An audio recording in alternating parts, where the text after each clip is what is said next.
Good morning to everyone. Today we are discussing the most important chapters. वो chapter है हमारा biomolecules. तो generally biomolecules होता क्या है?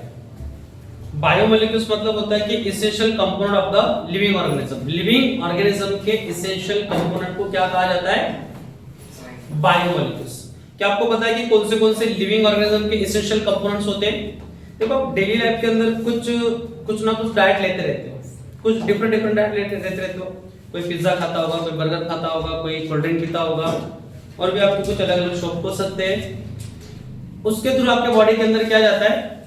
कुछ इसेंशियल कंपोनेंट जाते हैं. हर एक इसमें से जाएंगे ऐसे नहीं है, बट हाँ होते थोड़े बहुत होते हैं. जैसे कि carbohydrates, it is a essential component for your life, क्योंकि ये स्टोरेज ऑफ एनर्जी होता है. क्या होता है ये? स्टोरेज ऑफ एनर्जी कहते हैं इसे. सेकंड में protein is also important essential component for your life. Third is a vitamin. Amino acid is a part of the protein. Protein का ही इंपॉर्टेंट पार्ट होता है अमीनो एसिड, और उसके साथ साथ आपके फैट्स, लिपिड्स होते हैं, या तो फिर आपके बॉडी के अंदर के nucleic acid is one of the also biomolecules. Nucleic acid का पार्ट जो होता है ये बहुत इंपॉर्टेंट पार्ट होता है. पता है आपको क्या है nucleic acid? Nucleic acid DNA के लिए बहुत ही इंपॉर्टेंट पार्ट होता है. किसके लिए? डीएनए. जो डीएनए बनता है ना, ये न्यूक्लिक एसिड से बनता है. किससे बनता है? ये न्यूक्लिक एसिड से. देखो हर एक का डीएनए अलग अलग है. हर एक का डीएनए क्या है? यहाँ पे अलग अलग है. डीएनए अलग अलग है, और डीएनए अलग अलग जब होता है तो उसके इसके अंदर पार्ट क्या आता है? तो एवरी पर्सन लुक डिफरेंट. हर एक पर्सन क्या होता है? एक दूसरे के साथ क्या होता है? अलग अलग, मतलब डिफरेंटली दिखाई देता है. हर एक का फेस मैच होता है क्या? मॉर्फोलॉजिकली नहीं होता है. अगर इनकेस आपने कभी किसी को अगर नोटिस किया होगा, एक कोई पर्सन, ये पीपल है, ये चाइल्ड है, अगर वो चाइल्ड किसके जैसे दिखाई देता है? अगर उसके पड़ोस के जैसे दिखाई देता है तो व्हाट विल हैपन? क्या होगा उसके इसके अंदर? जनरली वो पड़ोस के जैसे दिखाई देता है. तो इसका मतलब है डीएनए में कुछ प्रॉब्लम है. ओके, तो यहाँ पे आप ये बहुत इंपॉर्टेंट रोल प्ले करता है कौन? DNA, and it is a part of the nucleic acid. देखो पार्ट है हमारे पास biomolecules. What is the biomolecules? Biomolecules क्या होता है? सबसे पहले इसे डिस्कस करेंगे हम. Biomolecule are the most essential organic molecules which are involve in the maintenance and metabolic process of the living organism. Maintenance, body का maintenance. What is the meaning of the body maintenance? क्या होता है? आपके cell को repair करता है. Injury हुई होती है तो क्या होता है? तो उस पर्टिकुलर सरफेस के ऊपर, स्किन के ऊपर का पार्ट क्या होता है? फिर से रिपेयर होता है. मतलब बॉडी के मेंटेनेंस किया जाता है. और सेकंड होती है ग्रोथ. यहाँ पे बॉडी की ग्रोथ, जैसे जैसे आप दिन बीतते जाते हैं वैसे वैसे आपकी उम्र क्या होती है? बढ़ती है, और आपके बॉडी की क्या होती है? ग्रोथ होती है. ओके, न्यू सेल फॉर्म होते हैं. And metabolic process of the living organism. Metabolic process, आपके डेली रूटीन के अंदर कुछ मेटाबॉलिक प्रोसेस होती है. कौन सी मेटाबॉलिक प्रोसेस होती है? या तो उसको कहते हैं फिजियोलॉजिकल प्रोसेसेस. वो कौन सी प्रोसेस है? तो सबसे पहले प्रोसेस कौन सी होगी? The first process is a respiration. आपके सेल के अंदर कुछ एरोबिक एंड अनएरोबिक रेस्पिरेशंस होंगे. मतलब जहां पे एक्सचेंज ऑफ गैसेस होते हैं. क्या होते हैं? गैसेस का एक्सचेंज होता है. जैसे कि आपके लंग्स से भी क्या होते हैं? कुछ गैसेस एक्सचेंज होते हैं. आप ऑक्सीजन लेते हो और CO2 को रिलीज करते हो. रेस्पिरेशन. सेकंड केस आता है circulation. What is the meaning of circulation? आपके बॉडी के अंदर ब्लड सर्कुलेट होता है, और ब्लड सर्कुलेट करने का काम कौन करता है? आपका हार्ट, जान आपके. ओके, थर्ड पार्ट क्या होता है यहाँ पे? डाइजेशन. जो भी आप खाते हो ना, आपके स्टमक के अंदर वैसे ही नहीं रहता है. कुछ सब्सटेंस ऐसे होते हैं जो 2 या 3 आवर्स के अंदर डाइजेस्ट होते हैं, और कुछ सब्सटेंस ऐसे होते हैं जिसको ज्यादा टाइम लगता है डाइजेस्ट होने के लिए. मतलब डिपेंड करेगा उसके अंदर के किस टाइप के बायोमोलिक्यूल्स प्रेजेंट है. उस टाइप से क्या होता है? उसका डाइजेशन होता है, या वो डिकम्पोज होते हैं. और यहाँ पे नेक्स्ट पार्ट आता है हमारे पास. क्या होता है नेक्स्ट पार्ट? स्टिमुलेशन. आपके बॉडी के अंदर स्टिमुलेशन एक्शंस होती है. What do mean by stimulation action? Stimulus action किसे कहेंगे? देखो आपको है ना, सिंपली अगर मच्छर काटता है ना, तो आपके ब्रेन को मैसेज जाता है कि हाँ यहाँ पे कुछ चुभ रहा है, कुछ तो चुभ रहा है यहाँ पे. और वैसे ब्रेन क्या करता है? रिफ्लेक्ट करता है रिफ्लेक्टर से. तो आप क्या करते हो? उसको मारते हो. होता है ना ऐसे. अगर इनकेस आप किचन में कभी काम कर रहे हो और वहां पे हॉट पॉट को अगर आपका हाथ लग जाता है गरम गरम बर्तन को अगर हाथ लग जाता है तो आपका ब्रेन ऐसे करता है कि उसको रिफ्लेक्ट करता है कि वहां पे कुछ चुभ रहा है। मॉस्किटो के टाइम पे कुछ चुभ रहा था, ऐसा मैसेज वहां पे क्या हुआ, ब्रेन को सप्लाई हुआ, और रिफ्लेक्टर ने वैसे वहां पे रिफ्लेक्ट एक्शन ने वहां पे क्या किया, वैसे एक्शन की।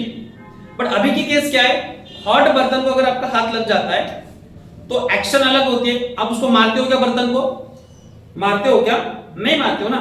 तो यहाँ पे केस क्या आता है, आप वहां से हाथ, जो अभी आपका हाथ होता है, क्या करते हो आप, उसको आप तुरंत निकाल लेते हो। मतलब ये डिपेंड करता है स्टिमुलस एक्शन के ऊपर। किसके ऊपर डिपेंड करता है, स्टिमुलस एक्शन। और आपका लास्ट पार्ट आता है यहाँ पे, जो फिजियोलॉजिकल प्रोसेस होती है, मेटाबॉलिज्म, मेटाबॉलिक प्रोसेस होती है बॉडी के अंदर की, वो होती है एक्सक्रीशन। जो भी हम खाते हैं उसमें से कुछ टॉक्सिक मटेरियल फॉर्म होता है, टॉक्सिक कंपाउंड फॉर्म होते हैं, और उस टॉक्सिक कंपाउंड को रिलीज करने का काम हमारी बॉडी करती है। तो all the concepts are in a biomolecules. तो ये आपके क्या होते हैं, मेटाबॉलिक प्रोसेस होती है। और इस मेटाबॉलिक प्रोसेस के लिए आपको किसकी जरूरत होती है, बायोमोलिक्यूल्स की जरूरत होती है। देखो आप जब रात को सोते हो ना, तो भी आपके बॉडी के अंदर की कुछ प्रोसेस चलती रहती है। स्टॉप होती है क्या, नहीं। ऐसे लगता है आपको कि हम ब्रीदिंग स्टॉप करें, पॉसिबल है क्या, नहीं है। तो इसका मतलब होता है कि ये बायोमोलिक्यूल प्रोसेस किसके लिए काम करती है, मेटाबॉलिक प्रोसेसेस के लिए।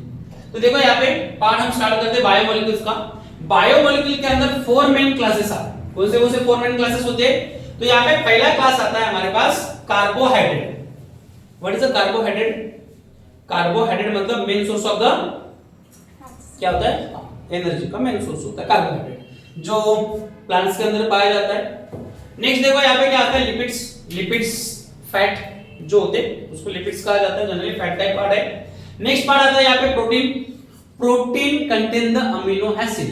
क्या कंटेन करता है ये, अमीनो एसिड कंटेन करता है। प्रोटीन कहाँ पे होता है पता है आपको, where is the protein present आपके बॉडी में, कहाँ पे प्रोटीन है, आपके जो हेयर है ना, यहाँ पे प्रोटीन है। आपके नेल है, इसमें भी क्या है, प्रोटीन है। किस टाइप का प्रोटीन होता है इसमें, किस टाइप का प्रोटीन होता है, जरा सर्च करो और मुझे बता दो इसका किस टाइप का प्रोटीन होता है। हाँ देखो नेक्स्ट पार्ट यहाँ पे आता है न्यूक्लिक एसिड, केराटिन। कौन सा होता है, केराटिन नाम का प्रोटीन होता है। कहाँ पे पाया जाता है वो, आपके हेयर में एंड नेल्स में पाया जाता है।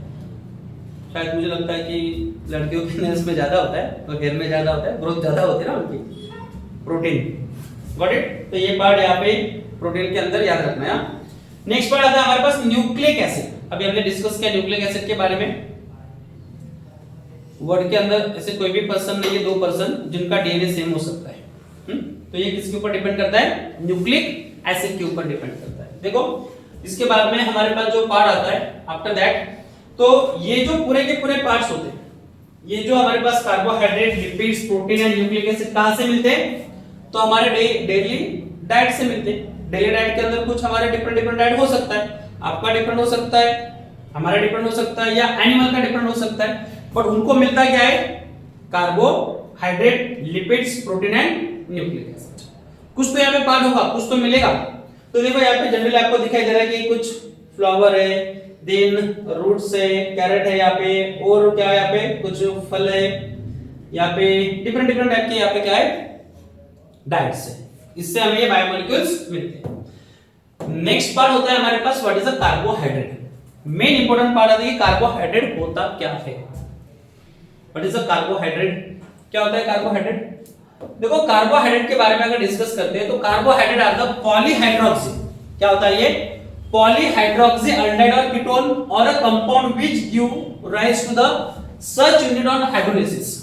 मतलब क्या करता है, कार्बोहाइड्रेट एक ऐसा पॉलीहाइड्रोक्सी कंपाउंड होता है जिसके अंदर क्या पाया जाता है, अल्डिहाइड ग्रुप पाया जाता है और कीटोनिक ग्रुप के कंपाउंड पाए जाते हैं। कौन से कंपाउंड पाए जाते हैं, either be present aldehyde group या तो फिर कीटोनिक ग्रुप पाए जाते हैं। उस पर्टिकुलर पार्ट को हम क्या कहते हैं, कार्बोहाइड्रेट। देखो कार्बोहाइड्रेट के अंदर सबसे सिंपलर जो होता है ना, मतलब सबसे सिंपलर जो कंपाउंड होता है वो होता है ग्लूकोज।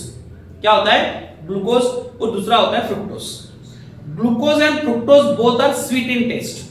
कौन से टेस्ट के अंदर होते हैं, ये स्वीट टेस्ट में होते हैं, और इसीलिए इसको क्या कहा जाता है, शुगर कहा जाता है। क्या कहा जाता है, शुगर। देखो आपने कभी नोटिस किया होगा या एक्सपीरियंस किया होगा, अगर आप ब्रेड, चपाती और भाकरी जो भी आप खाते हो ना, कुछ भी तीनों में से कोई भी, अगर उसको आप बहुत देर तक चबाते हो मोर देन 1 मिनट, तो उस भाकरी की या तो चपाती की या तो फिर ब्रेड की टेस्ट आपको बाद में क्या ऐसे स्वीट लगने लगती है। क्या लगने लगती है? स्वीट लगने लगती है, बिकॉज ऑफ इस पर्टिकुलर पार्ट के अंदर क्या होता है, ये कार्बोहाइड्रेट्स होते हैं, और जैसे जैसे हम उसको चबाते हैं तो उसको डाइजेस्ट करते हैं। क्या करते हैं? उसको डाइजेस्ट करते हैं। जैसे जैसे इसका डाइजेशन होता है तो ये सिंपलर मॉलिक्यूल के अंदर डिवाइड होता है। जब ये सिंपलर मॉलिक्यूल्स के अंदर डिवाइड होगा तो इसमें से ग्लूकोज एंड फ्रुक्टोज सेपरेट होंगे। क्या होंगे? ग्लूकोज एंड फ्रुक्टोज सेपरेट होंगे, और ये ग्लूकोज और फ्रुक्टोज की वजह से क्या होता है, वो स्वीट टेस्ट उसकी हमें फील होती है। देखो नेक्स्ट है हमारे पास पहला कार्बो एंड हाइड्रेट। कार्बोहाइड्रेट मतलब क्या होता है? पहला वर्ड है कार्बो और दूसरा वर्ड है यहाँ पे हाइड्रेट। कार्बो का मतलब होता है what do you mean by carbon? Carbon मतलब क्या हुआ? कार्बो, कार्बो मतलब कार्बन, और हाइड्रेट का मतलब होता है water molecules. Hydrate, dehydration, hydration, okay, hydrate मतलब वाटर मॉलिक्यूल। देखो यहाँ पे कार्बो मतलब कार्बन प्लस हाइड्रेट, हाइड्रेट यहाँ पे क्या होगा, इसका मतलब होता है यहाँ पे carbon plus water molecule. Simple ratio क्या होता है इसका, कार्बन और हाइड्रोजन का? कार्बन कितना होगा और हाइड्रोजन कितना होगा? देखो जनरली कार्बन का रेशो यहाँ पे निकलता है carbon ratio hydrogen ratio oxygen, क्योंकि वाटर के अंदर हाइड्रोजन और ऑक्सीजन है, कार्बन के अंदर सिर्फ कार्बन ही प्रेजेंट है। इनका जो पर्टिकुलरली रेशो आता है, जनरली हमें ये इस पार्ट से कार्बोहाइड्रेट मिलते हैं, ओके, जैसे हमने पहले भी डिस्कस किया था, ये कार्बोहाइड्रेट का पार्ट है। They starchy food give us energy and warmth. ये स्टार्ची फूड्स होते हैं जिसके अंदर से हमें क्या मिलता है, पर्टिकुलरली कुछ पार्ट्स मिलते हैं। देखो thus the general formula can be written as, carbohydrate का जनरल फार्मूला क्या होता है? General formula for a carbohydrate is C and H2O। अगर X का मॉलिक्यूल 6 है तो Y के मॉलिक्यूल भी हम 6 लेंगे यहाँ पे, X and Y both are equal. मुझे बताओ अगर हम मॉलिक्यूल 6 लेते हैं तो इसका फार्मूला क्या होगा? C6H2O 6, ऐसे होना चाहिए ना, C6H2O 6। यहाँ पे C6H2O 6 के केस के अंदर जो पार्ट हमारे पास यहाँ पे होगा,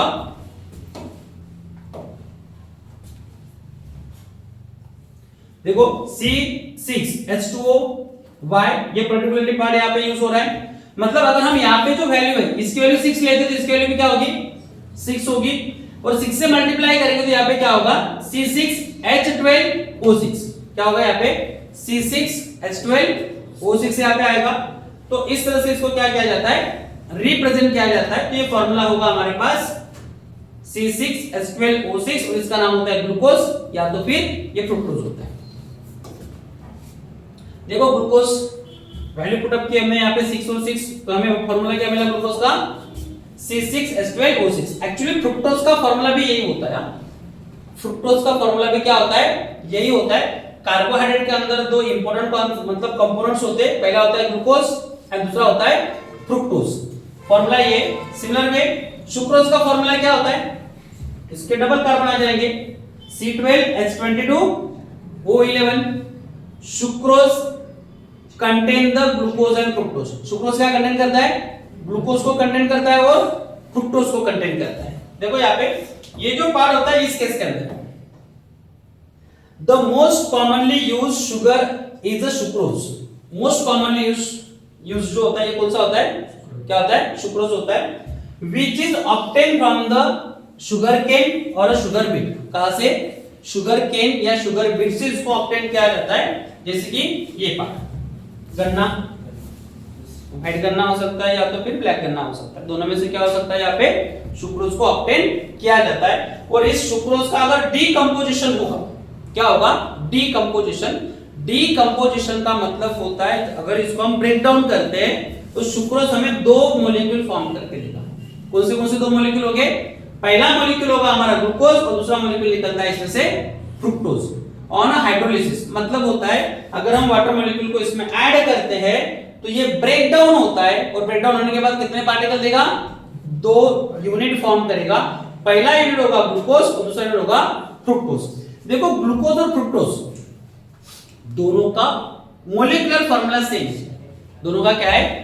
मॉलिक्यूलर फार्मूला सेम है। जो ग्लूकोज का मॉलिक्यूलर फार्मूला है C6H12O6, वही फार्मूला किसका है? फ्रुक्टोज का भी है। बट ग्लूकोज एंड फ्रुक्टोज में डिफरेंस ये आता है, glucose contain aldehydic group and fructose contain ketonic group. Aldehyde कौन कंटेन करता है? Aldehyde contain by the glucose and ketone contain by fructose. उसका स्ट्रक्चर भी अलग अलग बनता है, उसके बारे में हम डिस्कस करते हैं। तो देखो यहां पे पार्ट है हमारे पास Greek word of a sugar. Sugar को ग्रीक वर्ड में क्या कहा जाता है? सैकेरॉन। क्या कहते हैं इसे? सैकेरॉन। और सैकेरॉन से ही कार्बोहाइड्रेट का नाम हुआ सैकेराइड्स। कार्बोहाइड्रेट को क्या कहा जाता है? सैकेराइड। शुगर का मतलब होता है सैकेरॉन, और सैकेरॉन से कार्बोहाइड्रेट को फिर प्रोनाउंस किया जाता है एज अ सैकेराइड्स, मतलब शुगर कंटेन करने वाला कंपोनेंट, जिसके अंदर शुगर प्रेजेंट हो, ऐसा कंपोनेंट मतलब क्या कहलाता है? ये सैकेराइड कहलाता है। देखो यहाँ पे कौन से टाइप के सैकेराइड्स होते हैं? Generally classification of saccharide. Saccharide किस तरह से क्लासिफाई होते हैं? जनरली सैकेराइड्स आर क्लासिफाइड बाय 3 वे। कितने वे से क्लासिफाई होते हैं ये? 3 तरीके से क्लासिफाई होते हैं, जिसके अंदर पहला पार्ट होता है मोनोसैकेराइड। कौन सा होता है? मोनोसैकेराइड। मोनो मतलब एक, जिसके अंदर क्या होगा? मोनोसैकेराइड मतलब ऐसे सैकेराइड्स होते हैं जो फर्दर डिकम्पोज नहीं होते, मतलब उनका फिर से क्या होगा? स्मॉल मॉलिक्यूल्स में डिकम्पोजिशन नहीं होगा, ना तो वो हाइड्रोलाइज होते, which do not hydrolyze on a hydrolysis। वो ब्रेक डाउन नहीं होते, जैसे कि ग्लूकोज एंड फ्रुक्टोज। ग्लूकोज और फ्रुक्टोज को अगेन हम ब्रेक डाउन नहीं कर सकते, तो ये सबसे सिंपलेस्ट कंपाउंड होता है, तो इसमें क्लासिफिकेशन होता है। दूसरा क्लासिफिकेशन पार्ट यहाँ पे आता है oligosaccharide. Oligosaccharide contain 2 to 10 monosaccharide unit, मतलब उसके अंदर 2 से लेके 10 तक मोनोसैकेराइड यूनिट हो सकते हैं, उसे कहते हैं ओलिगोसैकेराइड। और तीसरा पार्ट जो होगा हमारा वो होता है पॉलीसैकेराइड, जैसे कि स्टार्च। स्टार्च कहां पे पाया जाता है? Starch generally found in potatoes. Potatoes के अंदर स्टार्च पाया जाता है। खिचड़ी खाते हो ना आप, साबूदाना खिचड़ी, साबूदाना खिचड़ी के अंदर भी सबसे ज्यादा क्या पाया जाता है? स्टार्च ही पाया जाता है। क्या पाया जाता है वहां पे? स्टार्च। देखो स्टार्च इज अ लार्ज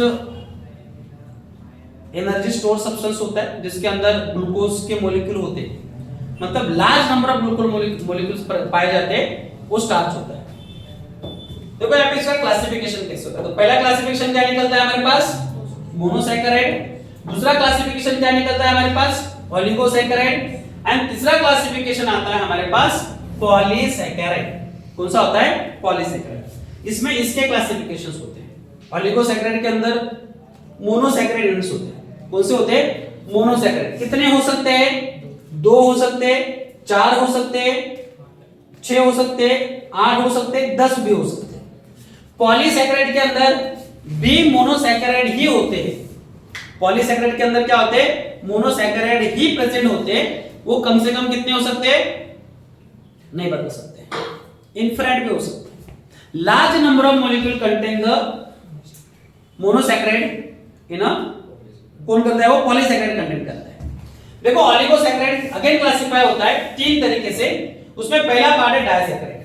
कौन सा है? डायसैकेराइड। मतलब डायसैकेराइड का मतलब होता है इसके अंदर 2 मोनोसैकेराइड होंगे। कितने मोनोसैकेराइड होंगे? 2। सेकंड पार्ट आता है ट्राइसैकेराइड। ट्राइसैकेराइड के अंदर कितने मोनोसैकेराइड होंगे? 3 मोनोसैकेराइड होंगे। उसके बाद में हमारे पास आता है टेट्रासैकेराइड। कौन सा आता है? टेट्रासैकेराइड। और इस टेट्रासैकेराइड के अंदर कितने मोनोसैकेराइड यूनिट होंगे? तो इसमें मोनोसैकेराइड होते 4। ओके, वो कौन से होते हैं, क्या पार्ट होता है? यहां से हमारा पार्ट इंपॉर्टेंट है, या आपको एमसीक्यूज के लिए या पेपर के लिए इंपॉर्टेंट पार्ट है। नीट के लिए भी इंपॉर्टेंट है। आपके नीट के साथ साथ आपका जो सीटी का पेपर होता है या बोर्ड के लिए, ये तीनों में पार्ट इंपॉर्टेंट पार्ट यहाँ पे इंक्लूड होते हैं। स्टार्ट करते हैं हम मोनोसैकेराइड से। यहां तक जो पार्ट था हमारा, ये इंट्रोडक्शन पार्ट था। अभी हमारा जो मेन पार्ट स्टार्ट होता है, वो पार्ट होता है मोनोसैकेराइड से। अभी हम डिस्कस करेंगे मोनोसैकेराइड होते क्या है, उसके एग्जांपल क्या क्या है, स्ट्रक्चर क्या होता है, वो वाला पार्ट भी डिस्कस करेंगे। तो देखो यहाँ पे मुझे पहले ना इसका ये कर देते हैं। यहाँ पे व्हाइट बोर्ड क्यों नहीं आ रहा है?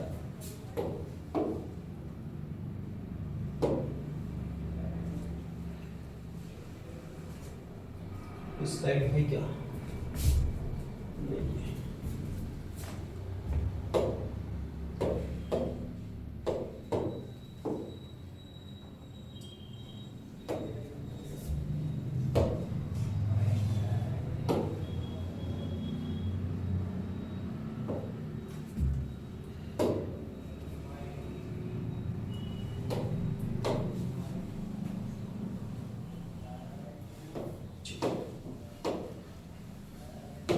देखो देखो अभी हमें पार्ट डिस्कस करना है, कौन सा? We are discussing the part of the monosaccharide. Monosaccharide मतलब क्या होता है? मोनोसैकेराइड मतलब ये ऐसे यूनिट होते हैं जिनका, ये ऐसे कंपोनेंट्स होते हैं या कंपाउंड्स होते हैं जिनका हाइड्रोलिसिस नहीं हो सकता है। हाइड्रोलिसिस का मतलब होता है पानी में उसको ऐड करो, उसकी प्रोसेस करो तो आगे डिवाइड नहीं होगे, उसको कहा जाता है मोनोसैकेराइड यूनिट्स। देखो इस मोनोसैकेराइड में कौन से आते हैं? A carbohydrate that cannot be hydrolyzed into a simpler unit of aldehyde or ketone। Aldehyde और कीटोन के केस के अंदर के इसका फिर से ये डिवाइड नहीं होगा, ऐसे कंपाउंड को क्या कहा जाता है? मोनोसैकेराइड। देखो जनरली जो मोनोसैकेराइड होते हैं ना, ये ग्लूकोज हो सकता है, ये फ्रुक्टोज हो सकता है, और या तो ये क्या हो सकता है? It is a ribose, triose, ऐसे डिफरेंट टाइप के क्या हो सकते हैं? ये मोनोसैकेराइड हो सकते हैं। तो देखो जनरली एग्जांपल यहाँ पे आता है हमारे पास ग्लूकोज, फ्रुक्टोज, राइबोज एक्सेट्रा। ये क्या है? मोनोसैकेराइड यूनिट से। और ये मोनोसैकेराइड यूनिट कितने हो सकते हैं नेचर के अंदर? About 20 monosaccharide are known to occur in nature. कितने हो सकते हैं? कितने डिफरेंट टाइप के मोनोसैकेराइड हो सकते हैं? 20 मोनोसैकेराइड यूनिट हो सकते हैं, जिसमें से हमने कुछ कॉमनली लिया है। यहाँ पे ग्लूकोज कॉमन है, फ्रुक्टोज कॉमन है, राइबोज कॉमन है। Glucose, fructose and ribose. Ribose sugar nucleic acid के अंदर का पार्ट है। न्यूक्लिक एसिड के अंदर राइबोज शुगर पाया जाता है। पेपर में कभी-कभी एमसीक्यू टाइप के क्वेश्चन आता है कि which type of the sugar present in the RNA. कहां पे? आरएनए के अंदर राइबोज शुगर होती है। ओके, देखो क्लासिफिकेशन ऑफ मोनोसैकेराइड। मोनोसैकेराइड का क्लासिफिकेशन कैसे होता है और कौन से मोनोसैकेराइड होते हैं? जैसे कि यहाँ पे देखो ग्लूकोज एंड फ्रुक्टोज का फार्मूला जो होता है ना, C6H12O6 ही होता है। क्या होता है? C6H12O6। यहाँ पे देखो कौन से पार्ट हो गए हमारे पास? General terms aldehyde and ketone. Aldehyde के अंदर क्या कहा जाएगा और कीटोन के अंदर क्या कहा जाएगा? पार्ट आता है अगर 3 कार्बन होते हैं और उसके साथ अल्डेहाइड ग्रुप होता है या कीटोनिक ग्रुप होता है, 3 कार्बन के साथ अल्डेहाइड या कीटोनिक ग्रुप होता है तो उसे क्या कहा जाता है? ट्रायोज। क्या कहा जाता है? ट्रायोज। 3 कार्बन वाले ग्रुप को which contain the aldehyde और कीटोन, उसको कॉमनली क्या कहा जाएगा? ट्रायोज। अगर उसके अंदर अल्डेहाइड ग्रुप होता है तो उसे क्या कहा जाएगा? अल्डो ट्रायोज। क्या कहते हैं उसे? अल्डो ट्रायोज। अगर कीटोनिक ग्रुप होगा तो क्या कहा जाएगा? कीटो ट्रायोज। क्या कहते हैं उसे? कीटो ट्रायोज। 4 हो गए तो देखो 4 हो गए तो टेट्रोज। क्या कहते हैं उसे? टेट्रोज। यहाँ पे नाम क्या होगा? अल्डो टेट्रोज। और वहां पे क्या होगा? कीटो टेट्रोज। 5 में क्या होगा? Obviously pentose. ऐसे कहते हैं ना, तो यहाँ पे जनरली नाम क्या होता है इसका? पेंटोज। पेंटोज में अल्डेहाइड ग्रुप होगा तो aldo pentose and keto pentose. 6 हो गए तो hexose, hexo aldose and keto. यहाँ पे क्या आएगा? Heptose, aldo heptose and keto heptose. इस तरह से क्या होता है इसका मोनोसैकेराइड का क्लासिफिकेशन होता है, जिसके अंदर जो 4 कार्बन कंटेन, जो 5 कार्बन कंटेन करता है उसे राइबोज कहते हैं। क्या कहते हैं उसे? राइबोज। 5 कार्बन कंटेन करने वाले ग्रुप को हम राइबोज कहते हैं। देखो नेक्स्ट पार्ट है हमारे पास इसमें। अभी ग्लूकोज का स्ट्रक्चर और कीटोज का स्ट्रक्चर उसके बारे में भी डिस्कस करेंगे, बट यहाँ पे जो क्लासिफिकेशन हुआ है मोनोसैकेराइड का, उसके बाद में हमारे पास कौन से आते हैं? डाइसैकेराइड। मतलब ये डिवाइड नहीं हो गया। जो पार्ट है C6H12O6, ग्लूकोज के जो फार्मूला बनता है हमारे पास वो एज इज रहेगा C6H12O6। ये ग्लूकोज का भी फार्मूला है और मॉलिक्यूलर फार्मूला किसका है? फ्रुक्टोज का। दोनों का कॉमन फार्मूला है, बस दोनों में डिफरेंस ये है ये हेक्सोज होते हैं। Glucose is a hexose and fructose is also hexose. अगर ग्लूकोज होगा तो इसको अल्डो हेक्सोज कहा जाता है और फ्रुक्टोज होगा तो इसे कीटो हेक्सोज कहा जाता है। क्यों? क्योंकि fructose contain ketonic group and glucose contain aldehydic group. Next part discuss करते हैं। यहाँ पे हमारा नेक्स्ट पार्ट है ओलिगोसैकेराइड। ओलिगोसैकेराइड मतलब ऐसा कंपाउंड होता है जो हाइड्रोलिसिस पे 2 मॉलिक्यूल भी फॉर्म कर सकता है मोनोसैकेराइड के, या तो फिर 10 मॉलिक्यूल भी फॉर्म कर सकता है मोनोसैकेराइड के। मोनोसैकेराइड मतलब क्या फॉर्म होगा यहाँ पे? आइदर भी formation of the glucose, fructose या तो galactose. Galactose is the third unit. Galactose is a part of the glucose. Glucose का स्ट्रक्चर और गैलेक्टोज का स्ट्रक्चर सेम है, बट उसमें सिर्फ C4 कार्बन जो आता है, फोर्थ नंबर का कार्बन जो होता है ग्लूकोज का, उसके पास का OH ग्रुप जो होगा, हाइड्रोक्साइड ग्रुप, उसकी पोजीशन चेंज होती है, इसलिए ग्लूकोज को कहा जाता है गैलेक्टोज। वो कॉन्सेप्ट यहाँ पे हमें डिस्कस करने के लिए मिलेगा।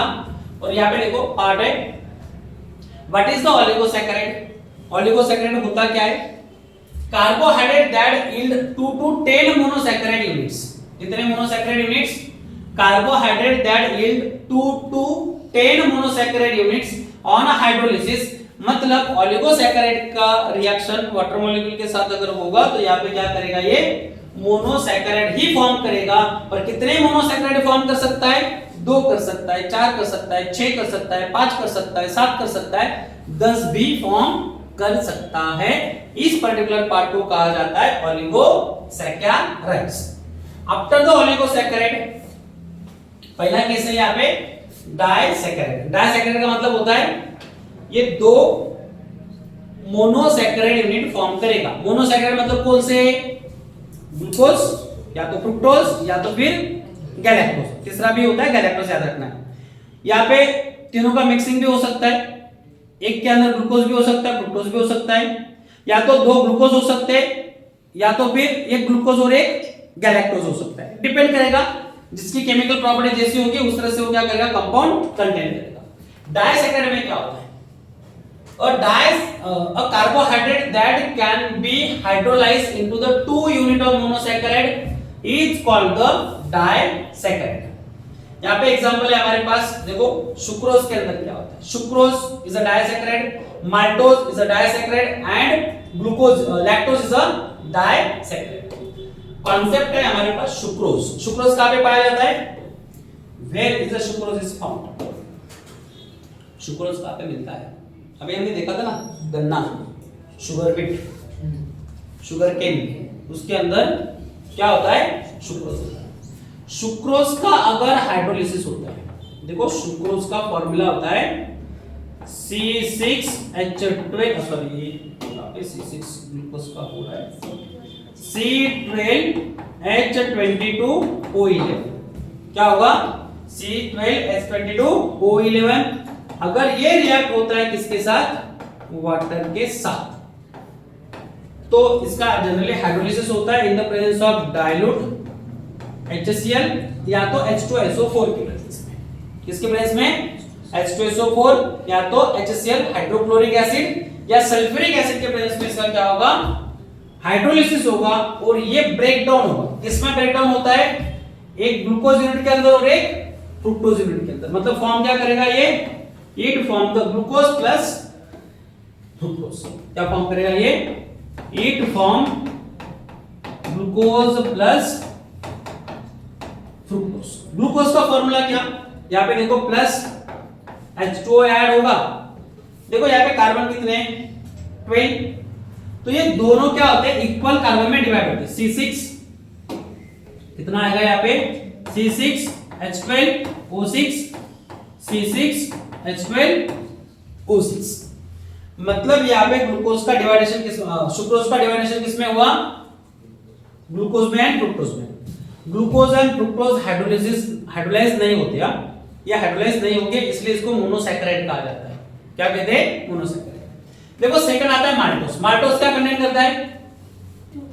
माल्टोज कंटेन 2 मोनोसैकेराइड यूनिट्स, और वो मोनोसैकेराइड यूनिट कौन से होते हैं? दोनों के दोनों क्या होते हैं? वहां पे ग्लूकोज ही होते हैं। सेकंड एग्जांपल है हमारे पास माल्टोज। माल्टोज का भी सेम फॉर्मूला है, C12H22O11। ये रिएक्ट होगा वाटर के साथ और there is a formation of 2 unit of glucose. कितने ग्लूकोज फॉर्म करेगा ये? 2 ग्लूकोज फॉर्म करेगा। आपको मैं मिल्क पिया है? नहीं पिया मिल्क? चाय पिया है? चाय में मिल्क होता है। और मिल्क के अंदर जो शुगर पाया जाता है, मिल्क के अंदर जो शुगर पाया जाता है, मिल्क में शुगर आप ऐड करते हो या उसमें होता है ऑलरेडी? इधर मिल्क पिया है ना, शुगर ऐड करके पिया, वैसे ही पिया है? अरे है ना, अरे बता, तुझे पूछ रहा हूं मैं, बता। Sugar milk add sugar add करके पिया है या वैसे पिया है? दोनों भी किया है। जो शुगर तूने ऐड किया है वो जनरली सुक्रोज है, और जो ऐड नहीं किया है वो लैक्टोज है। क्या है? लैक्टोज। मतलब मिल्क के अंदर ऑलरेडी शुगर होती है और मिल्क शुगर को कहा जाता है लैक्टोज। क्या कहते हैं उसे? लैक्टोज। मिल्क शुगर, पेपर में अगर ऐसा क्वेश्चन आता है कि मिल्क शुगर क्या है, तो मिल्क शुगर को क्या कहते हैं हम? लैक्टोज कहते हैं। Lactose contain glucose and galactose. तो लैक्टोज में क्या पाया जाता है? Lactose plus water. मतलब ये कितने मोनोसैकराइड फॉर्म कर रहा है? 2 मोनोसैकराइड फॉर्म कर रहा है, ग्लूकोज प्लस गैलेक्टोज। अगर इनमें हम क्या मिलाते हैं? वाटर मिलाते हैं, वाटर के साथ इसकी रिएक्शन करते हैं, तो देखो यहाँ पे ये डिकम्पोज होता है, ये डिवाइड होता है किसमें? ग्लूकोज एंड फ्रुक्टोज में। ये डिवाइड होता है ग्लूकोज एंड ग्लूकोज के अंदर, और ये डिवाइड होता है किसमें? ग्लूकोज एंड गैलेक्टोज के अंदर। आपको ऐसे क्वेश्चंस आएंगे कि कितने यूनिट फॉर्म करता है on hydrolysis maltose gives. Board के अंदर आई थिंक 2022 के बोर्ड के अंदर ऐसे क्वेश्चन पूछे गए थे। On hydrolysis maltose gives, hydrolysis के ऊपर माल्टोज क्या फॉर्म करता है? क्या फॉर्म करता है? It gives the 2 glucose unit on hydrolysis. मे भी आपको दूसरे क्वेश्चन भी आ सकते हैं, ये भी क्वेश्चन उसमें से पूछा जा सकता है, तो आपको ये पता होने चाहिए। तो ये पार्ट होता है हमारे पास ऑलिगोसैकराइड से डायसैकराइड का। 3 एग्जांपल है डायसैकराइड के। कौन से है? सुक्रोज, माल्टोज और lactose. Lactose is also known as a milk sugar. क्या कहते हैं इसे? Milk sugar. नेक्स्ट देखो, नेक्स्ट पार्ट होता है हमारे पास ट्राइसैकराइड। ट्राइसैकराइड मतलब क्या होगा? यहाँ पे 3 यूनिट होगी। कौन से? मोनोसैकराइड के। 2 ग्लूकोज हो सकते हैं, 1 फ्रुक्टोज हो सकता है, या 1 ग्लूकोज 1 फ्रुक्टोज और 1 लैक्टोज हो सकता है। ये होगा ना? या तो फिर यहाँ पे क्या हो सकता है? 1 ग्लूकोज और 2 गैलेक्टोज हो सकते हैं। ऐसे भी यूनिट यहाँ पे हो सकता है, उसे कहा जाता है ट्राइसैकराइड। मतलब ट्राइसैकराइड ये ऐसे कार्बोहाइड्रेट होते हैं जो हाइड्रोलिसिस होने के साथ साथ 3 मोनोसैकराइड यूनिट देंगे। कितने यूनिट देंगे ये? It form the 3 monosaccharide units. देखो 3 मोनोसैकराइड यूनिट कौन से होते हैं, उसके एग्जांपल क्या क्या हमारे पास? Carbohydrate that can be hydrolysed into the 3 unit of monosaccharides is called the trisaccharide. उसको क्या कहा जाता है? ट्राइसैकराइड कहा जाता है। Example raffinose. रैफिनोज के अंदर क्या क्या आता है? 1 unit of glucose, fructose and galactose. देखो मैंने आपको एक पार्ट बताया यहाँ पे कि सुक्रोज, माल्टोज एंड लैक्टोज का फार्मूला क्या होता है। इन तीनों का फार्मूला क्या है? C12H22O11। Can you tell me the formula of raffinose? देखो इसमें 2 होते ना, ग्लूकोज एंड फ्रुक्टोज होता है। इसके 6 कार्बन, इसके भी 6 कार्बन। 6 और 6 कार्बन से मिला के कितने कार्बन हुए? 12 कार्बन हुए। यहाँ पे कितने मोनोसैकराइड यूनिट है? 3। इसके 6 कार्बन, इसके 6 कार्बन और इसके भी 6 कार्बन। कार्बन कितने हो गए? कितने हो गए? 18 हो गए। तो फॉर्मूला क्या होगा यहाँ पे? अब फॉर्मूला ऐसे लिख सकते हो यहाँ पे भैया। देखो फॉर्मूला होगा C18। क्या है यहाँ पे? C18। आगे क्या होगा?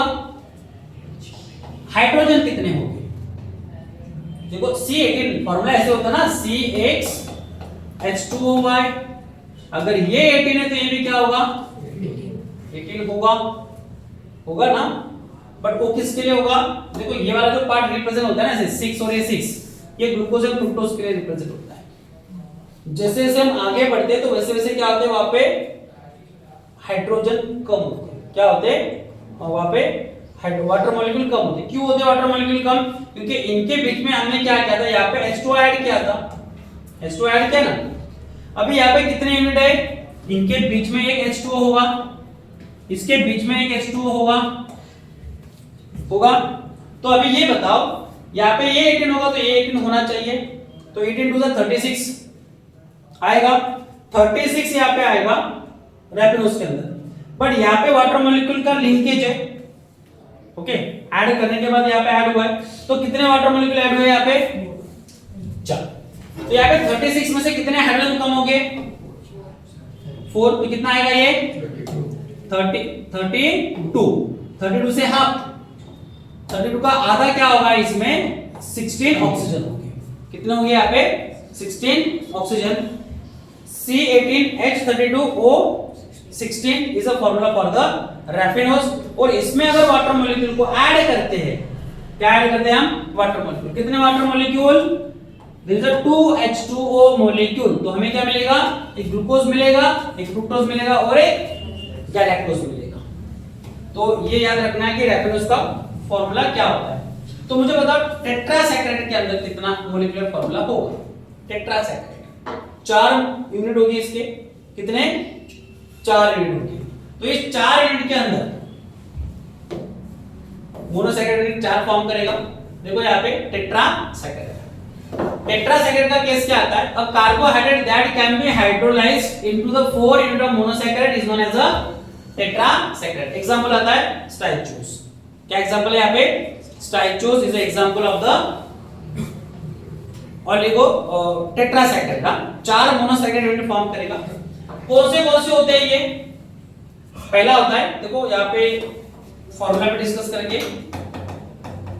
स्टाइचोस क्या फॉर्म कर रहा है, पहला ग्लूकोज, दूसरा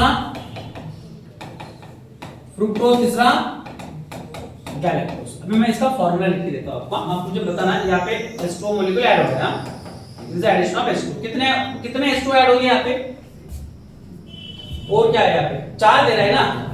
गैलेक्टोज कितना है यहाँ पे 2 है, और एक गैलेक्टोज यहाँ पे आएगा ना।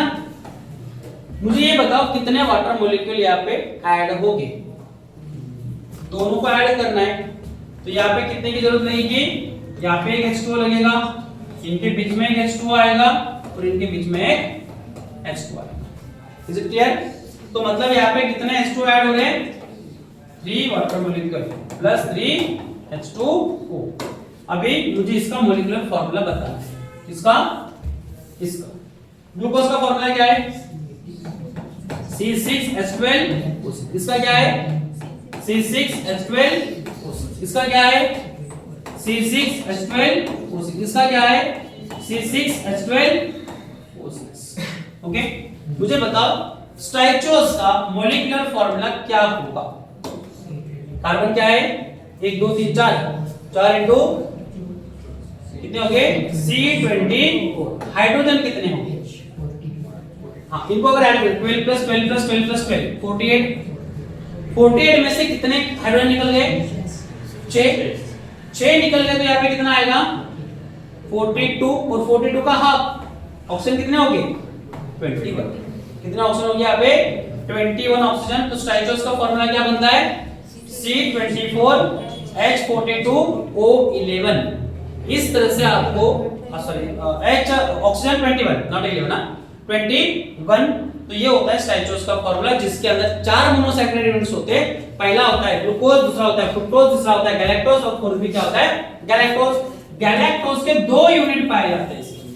कितने गैलेक्टोज के 2 यूनिट। आप रैफिनोज को और स्टाइचोस को अच्छी तरह से करके रखो। On hydrolysis raffinose gives 3 monosaccharide unit, glucose plus fructose plus galactose, and staichos gives 4 monosaccharide units, glucose plus fructose plus 2 galactose unit। Okay, galactose और ग्लूकोज दोनों सेम है यार, दोनों का स्ट्रक्चर भी सेम है, बट एक ही डिफरेंस है वहां पे 4th नंबर के कार्बन की OH ग्रुप जो होगा वहां पे हाइड्रोक्साइड ग्रुप होगा, उसकी पोजीशन चेंज होगी। एक राइट साइड में होगा तो एक लेफ्ट साइड में होगा, तो इस वजह से इसका नाम चेंज हो जाता है। तो ये थे हमारे पास ओलिगोसैकराइड के कुछ डिफरेंट पार्ट और उसके कुछ एग्जांपल्स। अभी हम डिस्कस करते हैं पॉलीसैकराइड होता क्या है। देखो polysaccharide, what do you mean by polysaccharide, किसे कहेंगे पॉलीसैकराइड, मतलब वो large number of unit form करेंगे, किसके मोनोसैकराइड के। मोनोसैकराइड में कौन से हो सकते हैं, ग्लूकोज पे हो सकता है, फ्रुक्टोज पे हो सकता है, गैलेक्टोज पे हो सकता है। जनरली ये कंटेन करते हैं ग्लूकोज को। It is a polymer of a glucose. Glucose का एक पॉलीमर होता है। It contain the smaller unit of the monomer. Monomer कौन होगा यहाँ पे ग्लूकोज होगा, और ये पॉलीमर होते हैं। इसका मोनोमर कौन होगा ग्लूकोज होगा। देखो carbohydrate which in a large number of monosaccharide unit on hydrolysis, जो लार्ज नंबर हम काउंट नहीं कर सकते ऐसे यूनिट फॉर्म करते हैं उसे कहते हैं पॉलीसैकेराइड। क्या कहते हैं उसे? पॉलीसैकेराइड कहते हैं। देखो पॉलीसैकेराइड में कौन से आता है? स्टार्च आता है, सेल्यूलोज आता है एंड ग्लाइकोजन आता है। कौन सा आता है यहाँ पे? Starch, cellulose and glycogen. यहाँ पे इंपॉर्टेंट केस है, स्टार्च जो है ना इसको हाइड्रोलाइसिस करेंगे तो ये क्या होगा? ग्लूकोज फॉर्म करेगा। क्या फॉर्म करेगा? ये ग्लूकोज फॉर्म करेगा। It is present in a root, मतलब पोटैटोज, स्वीट पोटैटोज जो होते हैं उसके अंदर स्टार्च पाया जाता है। सेकंड आता है सेल्यूलोज। सेल्यूलोज सेल वॉल में पाया जाता है। कहां पे पाया जाता है? सेल वॉल, या तो ग्रीन लीव्स। कहां पे? ग्रीन लीव्स, हरे हरे पत्ते जो होते हैं, ग्रास होती है, मतलब जो घास है उस घास में जनरली क्या पाया जाता है? सेल्यूलोज पाया जाता है। ग्लाइकोजन कहां पे पाया जाता है? Where is the glycogen is present? Animal fat, animal bodies के अंदर ग्लाइकोजन पाया जाता है। ये दोनों प्लांट में होते हैं और ये कहां पे होता है? एनिमल की बॉडी में पाया जाता है। देखो सेल्यूलोज ऐसा एक पार्ट है, स्टार्च को डाइजेस्ट कर सकते हैं हमारी बॉडी स्टार्च को डाइजेस्ट कर सकती है, बट सेल्यूलोज को डाइजेस्ट नहीं कर सकती है। ऐसे क्यों? क्या रीजन हो सकता है? कि ह्यूमन बॉडी, हाँ एनिमल डाइजेस्ट कर सकते हैं सेल्यूलोज को, but human body can not be digest the cellulose. जैसे कि एनिमल, बफेलो, काऊ या तो अदर कुछ एनिमल हो गए जो ग्रास के ऊपर या वेजिटेबल के ऊपर या ग्रीन लीव्स के ऊपर डिपेंड करते हैं। ऐसे एनिमल सेल्यूलोज को डाइजेस्ट कर सकते हैं। क्यों कर सकते हैं और ह्यूमन क्यों नहीं कर सकता? ह्यूमन घास खाता है? खाता है क्या? खाते हैं? कोई घास खाता है? नहीं खाता। घोड़ा क्या खाता है? चना खाता है। घास भी खाता है ना, चना भी खाता है। एनिमल बाकी के जो cow, buffaloes and different type of जो हो गए वो क्या खाते हैं? घास खाते हैं। घास के अंदर सेल्यूलोज होता है। सेल्यूलोज वो डाइजेस्ट कर सकते हैं क्योंकि उनके बॉडी के अंदर उस टाइप का एंजाइम प्रेजेंट होता है। हमारे बॉडी के अंदर जो भी हम खाते हैं ना, हमारे बॉडी के अंदर बहुत सारे एंजाइम्स है। प्रोटीन आएगा तो प्रोटीन को डाइजेस्ट करने के लिए अलग टाइप का एंजाइम है। अगर आपके बॉडी के अंदर विटामिन आएगा तो विटामिन को डाइजेस्ट करने के लिए अलग अलग टाइप का एंजाइम है। फैट को डाइजेस्ट करने के लिए अलग टाइप का एंजाइम है। हर एक के लिए अलग अलग एंजाइम्स होते हैं। वैसे सेल्यूलोज को डाइजेस्ट करने के लिए हमारे बॉडी के अंदर कोई भी एंजाइम ही नहीं है, इसलिए ह्यूमन घास नहीं खाते। इसलिए ह्यूमन घास नहीं खाते। क्यों नहीं खाते? क्योंकि ह्यूमन बॉडी के अंदर ऐसा एंजाइम ही नहीं है जो इसको चबा सके या डाइजेस्ट कर सके। हम चबा सकते हैं उसे पर डाइजेस्ट नहीं कर सकते। देखो यहाँ पे खा भी लिया ना घास, बाय चांस बाय मिस्टेकली खा भी लिया एक दो पत्ते तो ठीक है, पर बहुत ज्यादा खा लिया तो पेट दर्द करता है। ओके, वो डाइजेस्ट नहीं हो पाता, पेट दर्द करता है क्योंकि हमारी बॉडी के अंदर ऐसा एंजाइम प्रेजेंट नहीं है। और जो एनिमल होते हैं ना, जैसे कि बफेलो होता है, काऊ होता है, इनके बॉडी के अंदर एंजाइम प्रेजेंट होता है जो डाइजेस्ट कर सकते हैं। या तो फिर रूमिनेंट एनिमल। कौन से एनिमल? Ruminant animal. कौन से एनिमल होते हैं? रूमिनेंट। कौन से? बफेलो, काऊ। रूमिनेंट को क्या कहा जाता है? पहले खा लेते हैं, बाद में जो खाया हुआ है उसको फिर से निकालते हैं। हाँ, रवंत। क्या कहते हैं उसे? रवंत करना, मतलब रवंत कर सकते है ना, रवंत करता ना प्राणी। मतलब कैसे? वो ऐसे बैठे हुए भी रहते हैं ना तो उनका मुंह चलता ही रहता है, चबक चबक चबक चबक चलता रहता है ना, कुछ तो खाते रहते हैं। हम ऐसे महसूस कर सकते हैं उनको, वो खाते रहते हैं। मतलब जो खाया हुआ है उसको फिर से निकाल के क्या करते हैं? उसको चबाते रहते हैं। वो चबाते रहते, चबाते रहते। चबाने से क्या होता है? जो मॉलिक्यूल्स होते हैं ना, बिगर मॉलिक्यूल्स होते हैं, उसके अंदर सलाइवा ऐड होता है और सलाइवा ऐड होने के साथ साथ क्या होता है? वो ब्रेकडाउन्स होते हैं। किसमें ब्रेकडाउन होते हैं? ऑब्वियसली मोनोसैकेराइड में ब्रेकडाउन्स होते हैं। कौन से? मोनोसैकेराइड। वो ग्लूकोज में हो सकता है, फ्रुक्टोज में हो सकता है, गैलेक्टोज में हो सकता है। इसलिए सेल्यूलोज वो पचा सकते तो हम उसको डाइजेस्ट नहीं कर सकते। Glycogen is present in human body, animal body के अंदर एज अ फैट के फॉर्म में ये प्रेजेंट होता है। तो ये अनदर टाइप है पॉलीसैकेराइड। देखो हमारा नेक्स्ट पार्ट आता है यहाँ पे। नेक्स्ट पार्ट है हमारे पास स्ट्रक्चर ऑफ मोनोसैकेराइड। मोनोसैकेराइड का स्ट्रक्चर कैसे लिखना है? जनरली मोनोसैकेराइड के अंदर पहला पार्ट आएगा ग्लूकोज और दूसरा पार्ट आएगा हमारा फ्रुक्टोज। हमें ग्लूकोज का स्ट्रक्चर और फ्रुक्टोज का स्ट्रक्चर देखना है। कौन सा स्ट्रक्चर देखना है? We are discussing the structure of glucose and fructose. Glucose का स्ट्रक्चर और फ्रुक्टोज के स्ट्रक्चर के बारे में हमें डिस्कस करना है। यहाँ पे देखो मोनोसैकराइड में पहला केस होता है ग्लूकोज। ग्लूकोज क्या कंटेन करता है? Generally glucose contain the 6 carbon, 6 carbon, 12 hydrogen और 6 ऑक्सीजन कंटेन करता है। ये इसका मॉलिक्यूलर फार्मूला है। क्या ये मॉलिक्यूलर फार्मूला है? इसका स्ट्रक्चर है क्या? नहीं है। स्ट्रक्चरली अगर देखा जाए तो glucose contain aldehydic group, aldehydic functional group होता है, अल्कोहलिक ग्रुप होता है at the end carbon, end carbon पे अल्कोहलिक ग्रुप है, और उसके साथ साथ जो बीच में के कार्बन होते हैं 4 कार्बन, उसके पास भी क्या होता है? हाइड्रोक्साइड ग्रुप प्रेजेंट होता है। देखो पहला पार्ट डिस्कस करते हैं, बाद में मैं आपको बताता हूं कि ये होता क्या है। Most naturally abundant sugar, glucose को क्या कहा जाता है? Most naturally abundant sugar. यहां पे देखो glucose occur in nature free as well as combined state. Glucose किस स्टेट में पाया जाता है? फ्री स्टेट में भी पाया जाता है और कंबाइंड स्टेट में भी पाया जाता है। देखो धूप के टाइम पे या समर डेज के अंदर जनरली ज्यादा धूप होती है तो एक लिक्विड पीते, ग्लूकॉन डी। कौन सा पीते? Glucon D. स्वीट लगता है ना वो ग्लूकोज की वजह से होता है। किसकी वजह से? ग्लूकोज की वजह से एनर्जी देता है। देखो ग्लूकोज कहां पे फाउंड होता है? Glucose found in grapes, honey and in a human blood. इसके अंदर ह्यूमन ब्लड के अंदर भी पाया जाता है। तो क्या ह्यूमन ब्लड को पीते हैं? नहीं पीते ना। देखो यहाँ पे ह्यूमन ब्लड सेल्स है, यहाँ पे हनी है और उसके बाद में क्या है? ग्रेप्स। इनके अंदर क्या पाया जाता है? ग्लूकोज पाया जाता है। यहाँ पे देखो पहले हम ग्लूकोज का स्ट्रक्चर डिस्कस करते हैं। ग्लूकोज का स्ट्रक्चर होता क्या है? आने वाला पार्ट है हमारे पास, पर पहले मैं आपको बता देता हूं कि ग्लूकोज का स्ट्रक्चर कैसे होता है। स्ट्रक्चर ऑफ ग्लूकोज, ग्लूकोज का स्ट्रक्चर क्या होता है? ग्लूकोज का मॉलिक्यूलर फार्मूला क्या है? Molecular formula C6H12O6। देखो इसमें पहला जो कार्बन होता है ना ग्लूकोज के अंदर का, वो होता है अल्डेहाइडिक ग्रुप, CHO ग्रुप।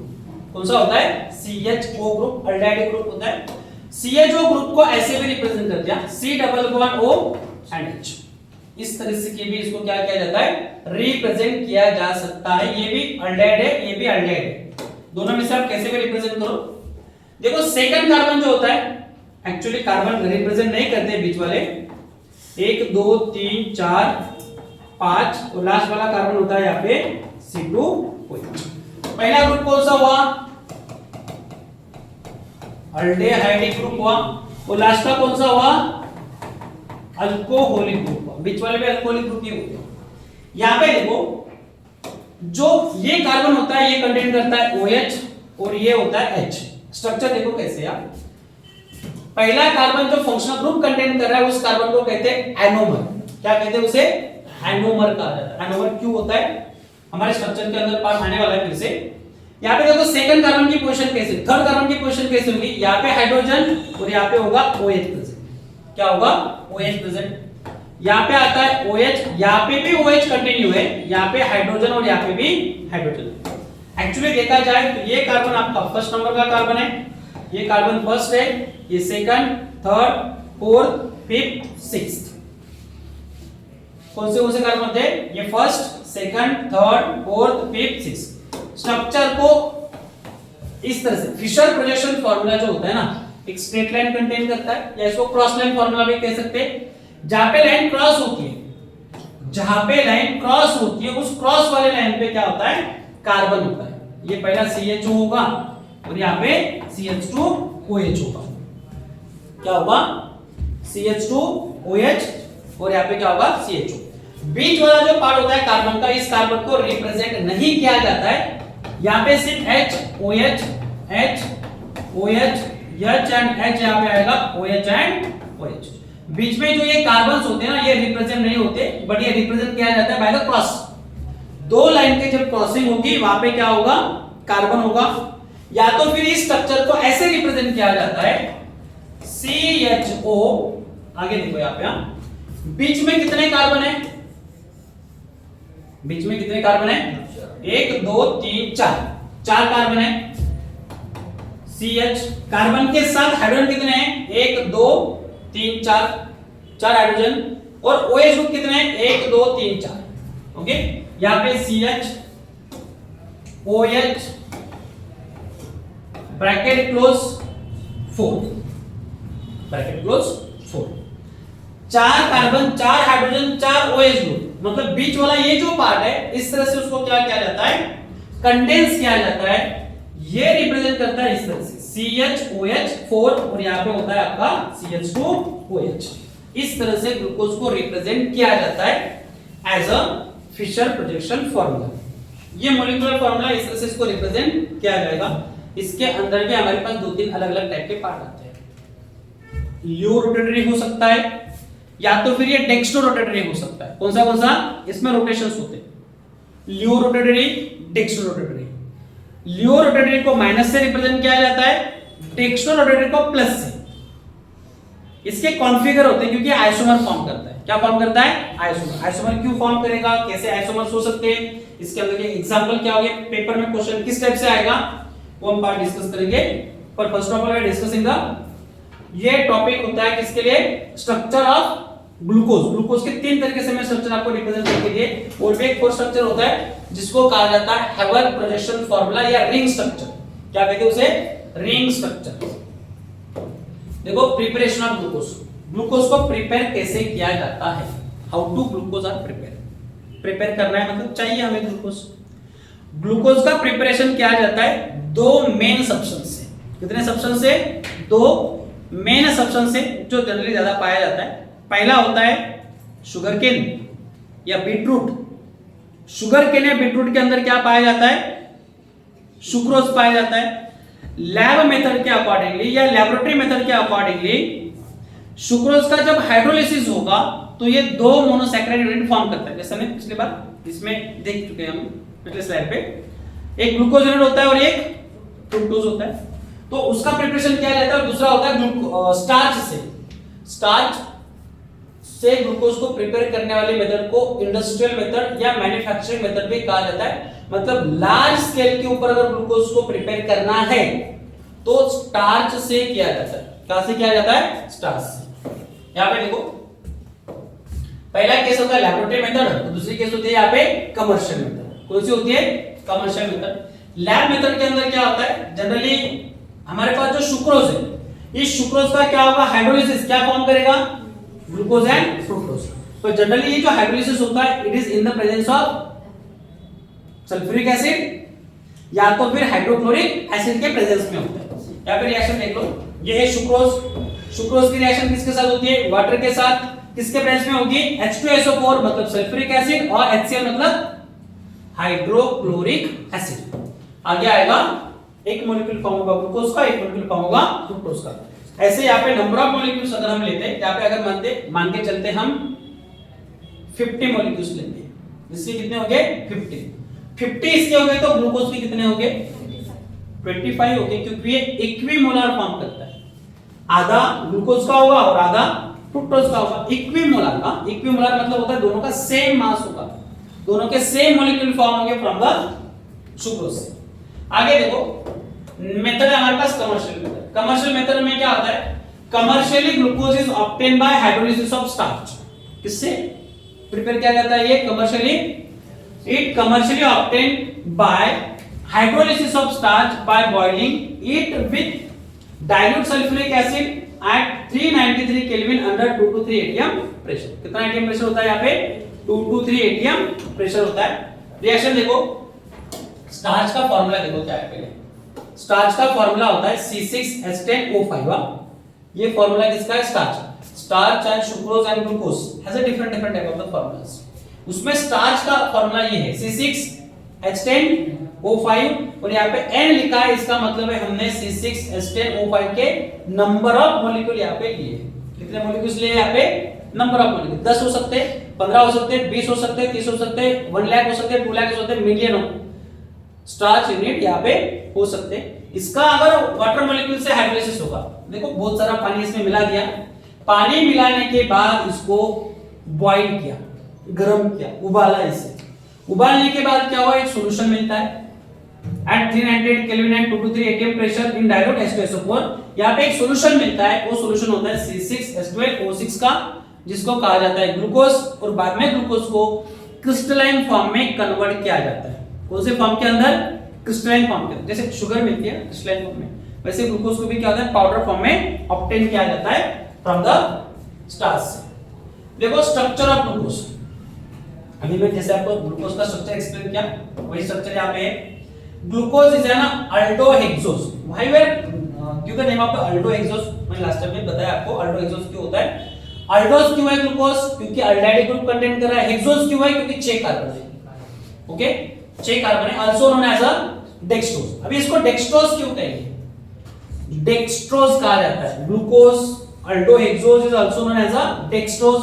डेक्सट्रोज इसलिए होता है क्योंकि इसका ऑप्टिकल आइसोमेरिज्म के केस के अंदर ये डेक्स्ट्रो रोटेटरी होता है। क्या होता है? डेक्स्ट्रो रोटेटरी मतलब rotation toward the right side. कहां पे होता है इसका? राइट साइड होता है, इसलिए इसको क्या कहा जाता है? Dextrorotatory. It is a monomer of starch and cellulose. Starch और सेलुलोज का मोनोमर क्यों कहलाता है? क्योंकि जो मोनोमर स्टार्च बना हुआ है, glucose glucose glucose glucose glucose glucose एक दूसरे के साथ क्या है? लॉन्ग चेन में कनेक्टेड है, इसलिए इसको क्या कहा जाता है? Monomer of starch and cellulose. देखो यहाँ पे ये पार्ट होने के बाद स्ट्रक्चर कैसे होता है यहाँ पे, जैसे मैंने अभी आपको रिप्रेजेंट करके दिया था स्ट्रक्चर। देखो पहला ग्रुप है CH2OH, अल्डिहाइड ग्रुप है, और लास्ट में क्या होगा यहाँ पे? अल्कोहलिक ग्रुप होगा CH2OH। It is the structure of glucose. पहले जो हमने रिप्रेजेंट किया वो पूरा डिटेल में रिप्रेजेंट किया था। यहाँ पे नेक्स्ट देखो, it's molecular formula is C6H12O6। Molecular formula क्या होता है? C6H12O6। आगे देखो, अभी एक इंपॉर्टेंट पार्ट की तरफ जाते हैं। आपको बोर्ड के पेपर के लिए ये जो अभी मैं पार्ट लेने वाला हूं, इसमें से आपको 2 क्वेश्चन या मे बी 3 क्वेश्चन भी आपको मिल सकते हैं। कितने क्वेश्चन? 2 क्वेश्चन या 3 क्वेश्चन। क्यों मिलेंगे? क्योंकि ये रिएक्शन से आपको पेपर में रिएक्शन दी जाती है और कंप्लीट द रिएक्शंस ऐसा पार्ट आता है। तो ये रिएक्शन अच्छी तरह से देख लो कैसे होती है, तो या बाद में इसको आप लिख लो। इंपॉर्टेंट पार्ट है, बहुत इंपॉर्टेंट है। देखो, on prolong heating with HI। HI मतलब कौन? Hydro iodic acid. HI मतलब क्या होता है? Hydroiodic acid. It form n hexane. क्या फॉर्म करता है ये? N hexane. मतलब जब ग्लूकोज को हम बहुत देर तक हाइड्रो आयोडिक एसिड के साथ अगर बॉईल करते, हीट करते, तो ग्लूकोज का कन्वर्जन हेक्सेन में होता है। किस में होता है? हेक्सेन में होता है, जिसके अंदर कार्बन की लॉन्ग चेन होती है।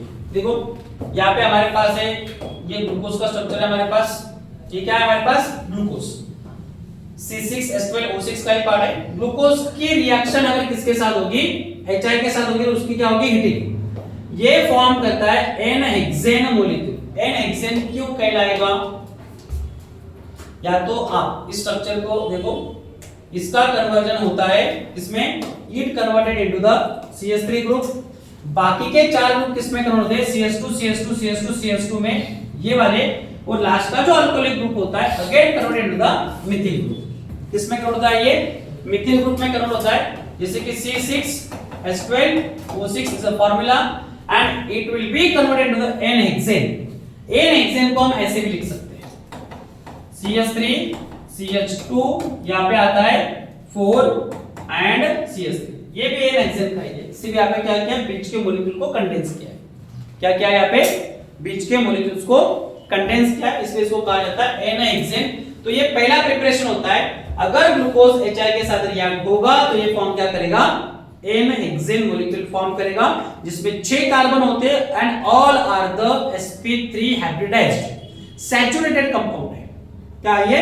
सैचुरेटेड कंपाउंड फॉर्म होता है फ्रॉम द अनसैचुरेटेड कंपाउंड से। सेकंड रिएक्शन इंपॉर्टेंट है, glucose react with hydroxyl amide. इसके साथ जब ग्लूकोज हाइड्रोक्सी अमाइड के साथ फॉर्म रिएक्ट करता है, there is a formation of the oxime. क्या फॉर्म करता है ये? ऑक्सिन फॉर्म करता है। ऑक्सिन फॉर्म कैसे होगा? पहले रिएक्शन देख लो, बाद में ऑक्सिन के बारे में डिस्कस करते हैं। रिएक्शन ऑलरेडी है हमारे पास। देखो मैंने पहले कहा था कि आपको ये वाला ग्रुप जो होता है आप ऐसे भी रिप्रेजेंट कर सकते हो। तो इसी स्ट्रक्चर का पार्ट हम डिस्कस करते हुए यहाँ पे पार्ट लेते C डबल बॉन्ड OH। क्या हमने डिस्कस किया है? C double bond OH। ये कनेक्टेड है हमारे पास CH2 कनेक्टेड किसके साथ है CHOH 4 है यहाँ पे, और यहाँ पे क्या आता है CH2OH। यहाँ पे गिवन है हाइड्रोक्सी अमाइन। हाइड्रोक्सी अमाइन का मतलब होता है NH2OH। किसके साथ NH2OH के साथ इसकी क्या होती है रिएक्शंस होती है। अभी देखो ये जो पार्ट है ना NH2OH, यहाँ पे हाइड्रोजन के नाइट्रोजन के साथ नाइट्रोजन जो है हमारे पास यहाँ पे, इस नाइट्रोजन के साथ क्या क्या प्रेजेंट है, नाइट्रोजन कंटेन 2 हाइड्रोजन। कितने हाइड्रोजन कंटेन करता है 2 हाइड्रोजन, और उसके साथ क्या है OH। कौन सा ग्रुप है यहाँ पे OH ग्रुप है। रिएक्शन जो होती है यहां से जो निकलता है, ये निकलता है हमारा H 2 हाइड्रोजन, एक ऑक्सीजन रिमूव होता है, और रिमूव होने के बाद हमारे पास क्या मिलेगा यहाँ पे, वी आर गेटिंग कार्बन, यहाँ पे CHOH, ये आते हैं 4, यहाँ पे होता है CH2OH, और कंडीशन के अकॉर्डिंग हमें मिलता है यहाँ पे देखो double bond as it is है, इसकी भी 2 बॉन्ड ब्रेक हुए, इसकी भी 2 बॉन्ड ब्रेक हुए, हमें यहाँ पे मिलेगा डबल बॉन्ड नाइट्रोजन OH, और यहाँ पे हमारा हाइड्रोजन एज इट इज रहेगा, ये वाला ये हाइड्रोजन एज इट इज है। इस कंपाउंड का नाम होता है ऑक्सिन। क्या नाम होता है इसका, ऑक्सिन। इसको कहते हैं ग्लूकोज ऑक्सिन। क्या कहते हैं इसे, ग्लूकोज ऑक्सिन कहते हैं। तो ये पर्टिकुलरली रिएक्शन से व्हेन हाइड्रोअमाइन से अगर इसका रिएक्शन होता है, एक्चुअली केमिकल प्रॉपर्टीज है ग्लूकोज से क्या क्या बनाया जाता है। अब तक हमने देखा ग्लूकोज कैसे बनता है। देखो यहाँ पे इसकी रिएक्शन देख लेते हैं, ऑलरेडी एक्सप्लेन किया मैंने। यहाँ पे जो हमारे पास ये पार्ट आता है, ये ग्लूकोज रिएक्ट हो रहा है NH2OH, और यहाँ पे कंपाउंड फॉर्म होगा, क्या होगा यहाँ पे ग्लूकोज ऑक्सिन, और साइड प्रोडक्ट क्या होगा यहाँ पे H2O होगा। क्या होगा साइड प्रोडक्ट H2O। इस तरह से रिएक्शंस होती है। नेक्स्ट रिएक्शन देखो ग्लूकोज की, वेरी वेरी इंपॉर्टेंट।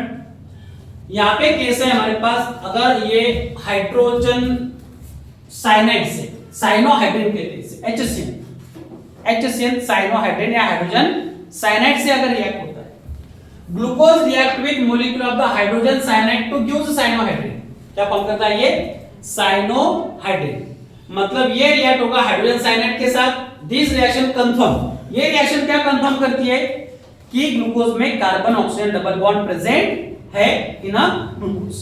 तो देखो यहाँ पे रिएक्शन कैसी है इसकी, ग्लूकोज है, ग्लूकोज के साथ रिएक्ट कौन हो रहा है HCN से क्या फॉर्म होगा यहाँ पे CNOH, बाकी का पार्ट ये एज इट इज है। इसको कहा जाता है साइनोहाइड्रिन। क्या कहते हैं इसे, साइनोहाइड्रिन। रिएक्शन एक्सप्लेन करके देता हूं। इस केस में पार्ट क्या है हमारे पास, ये जो पार्ट होता है, देखो इसको एक्सप्लेन करते हैं।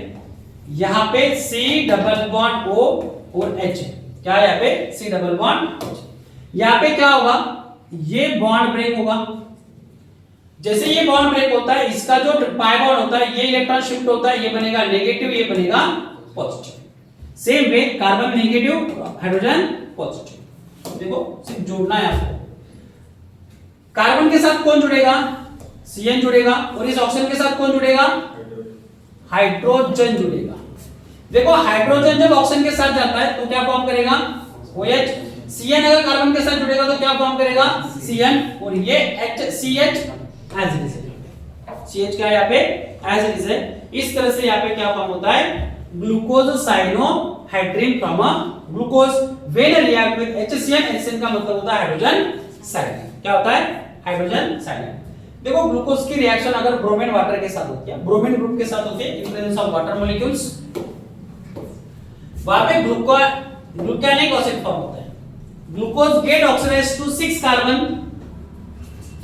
एसिड टू फॉर्म, क्या फॉर्म करेगा gluconic acid on reaction with the mild oxidising agent like a bromine water. इसके प्रेजेंस में ब्रोमीन वाटर। ये जो रिएक्शंस है इसमें से देखो 6 रिएक्शंस है, 6 रिएक्शन में से 2 या तो 3 रिएक्शन आपको पेपर में आएंगे। पार्ट क्या है यहाँ पे, this indicate that carbonyl group is present as an aldehyde group. Reaction देखो, ग्लूकोज है, ग्लूकोज की रिएक्शन किसके साथ हो रही है, ब्रोमीन वाटर के साथ। फॉर्म क्या करेगा, इसका होता है ऑक्सीडेशन। क्या होता है यहाँ पे ऑक्सीडेशन, और इसका नाम है ग्लूकोनिक एसिड। ये वाला पार्ट एज इट इज है यहाँ पे, ये पार्ट एज है, यहाँ पे ऑक्सीडेशन किसका हुआ है, ये ऑक्सीडाइज होता है। ऑक्सीडाइज क्यों होता है, क्योंकि ये जो प्रेजेंट है ये है माइल्ड ऑक्सीडाइजिंग एजेंट। क्या है ये, माइल्ड ऑक्सीडाइजिंग एजेंट है। मतलब ये रिएक्शन ऐसे ही तो ऐसे भी लिख सकते हैं, यहाँ पे Br2 होगा और यहाँ पे सिर्फ क्या होगा, वाटर होगा। तो अल्डेहाइडिक ग्रुप का ऑक्सीडेशन होता है किसमें, कार्बोक्सिलिक एसिड के अंदर, इसलिए इस मॉलिक्यूल को कहा जाता है ग्लूकोनिक एसिड। क्या कहते हैं इसे, ग्लूकोनिक एसिड। सेकंड पार्ट यहाँ पे आता है स्ट्रॉन्ग ऑक्सीडाइजिंग एजेंट के प्रेजेंस में अगर ग्लूकोज ऑक्सीडाइज होता है तो यहाँ पे ये सैकेरिक एसिड फॉर्म करता है। कौन सा acid, saccharic acid. Strong oxidising agent होगा नाइट्रिक एसिड। क्या होता है, नाइट्रिक एसिड के प्रेजेंस में अगर इसका ऑक्सीडेशन होगा तो ये वाला तो होगा ही होगा, ये ऑक्सीडाइज होगा, कार्बोक्सिलिक एसिड में चेंज होगा। ये वाला मॉलिक्यूल भी क्या होता है, इसका भी कन्वर्जन कार्बोक्सिलिक एसिड में ही होता है, मतलब ये चेंज हो जाता है। वो भी क्या कन्वर्ट होगा, तो स्ट्रक्चर ऐसे बन के आएगा यहाँ पे COOH CHOH 4 COOH, इसको कहते हैं सैकेरिक एसिड। बस यहाँ पे चेंज क्या किया है, ये वाला पार्ट चेंज हुआ है और ये पार्ट हुआ है HNO3 के प्रेजेंस में। किसके प्रेजेंस में आएगा, HNO3 के प्रेजेंस में। देखो उस रिएक्शन को देखते हैं, उसके बाद में लास्ट रिएक्शन बचते है हमारे पास, वहां तक हम कंटिन्यू करते हैं और उसके बाद में बाकी का रिमेनिंग पोर्शन कल डिस्कस करते हैं। कल थोड़ा बेसिकली पार्ट होगा जिसके अंदर हमें कार्बन के साथ कौन सा कार्बन कहाँ पे होगा, कार्बन की पोजीशन कहाँ पे होगी, वो वाला पार्ट डिटेल में हमें डिस्कस करना है। देखो on oxidation of nitric acid glucose as well as gluconic acid both in the dicarboxylic acid, और वो फॉर्म करते हैं सैकेरिक एसिड। जैसे अभी मैंने बताया था उसी टाइप से रिएक्शन से देखो ऑक्सीडेशन हो रहा है, और ऑक्सीडेशन किसके प्रेजेंस में, ये there is a formation of saccharic acid. क्या हो रहा है यहाँ पे, सैकेरिक एसिड। ये जो ऑक्सीडेशन है ये किसके प्रेजेंस में है, ये है HNO3 के प्रेजेंस में इसका होता है ऑक्सीडेशन। क्या होता है यहाँ पे, ऑक्सीडेशन होता है। और ऑक्सीडाइज जो होगा ये होगा, ये वाला ग्रुप भी चेंज होगा इसमें और ये वाला भी चेंज होगा कार्बोक्सिलिक एसिड में। बाकी का बीच वाला part remain as it is रहता है। पहला माइल्ड ऑक्सीडेशन एजेंट था, ब्रोमीन वाटर था, इसलिए सिर्फ अल्डेहाइड को ही वो क्या कर पाया, ऑक्सीडाइज कर पाया। यहाँ पे स्ट्रॉन्ग ऑक्सीडाइजिंग एजेंट है इसलिए अल्डेहाइड का भी ऑक्सीडेशन होगा और अल्कोहल का भी ऑक्सीडेशन होगा। ये फॉर्म करता है saccharic acid. Similar way gluconic acid भी इसमें कन्वर्ट होता है, जैसे कि हमने ग्लूकोनिक एसिड का पार्ट देखा था COOH CHOH 4 CH2OH, इसका नाम है ग्लूकोनिक एसिड। इसका अगर ऑक्सीडेशन होता है, oxidation in presence of HNO3, तो ये भी क्या फॉर्म करेगा, सैकेरिक एसिड ही फॉर्म करेगा। ओके, क्योंकि ये ऑलरेडी ऑक्सीडाइज हो चुका है, इसका फिर से ऑक्सीडेशन नहीं होगा। हमारा ऑक्सीडेशन सिर्फ यहां से होता है, ये ऑक्सीडाइज हो जाता है इसके अंदर। तो इस तरह से क्या होता है, ग्लूकोज का कन्वर्जन होता है सैकेरिक एसिड में, ग्लूकोनिक एसिड में, ग्लूकोनिक एसिड से अगेन सैकेरिक एसिड में। और यहाँ पे आज के पोर्शन के अंदर की लास्ट रिएक्शन डिस्कस करते हैं। देखो यहाँ पे ग्लूकोनिक एसिड का कन्वर्जन इसमें हुआ है। तो देखो acetylation of the glucose with acid anhydride gives pentacetate with the confirm the presence of 5OH group। यहाँ पे क्या कंफर्म होता है, ग्लूकोज के अंदर 5 हाइड्रोक्साइल ग्रुप होते हैं। अगर पेपर में क्वेश्चन आता है आपको which reaction indicate या show the presence of 5OH group in a glucose, तो वो रिएक्शंस होती है when glucose is react with acid anhydride के साथ।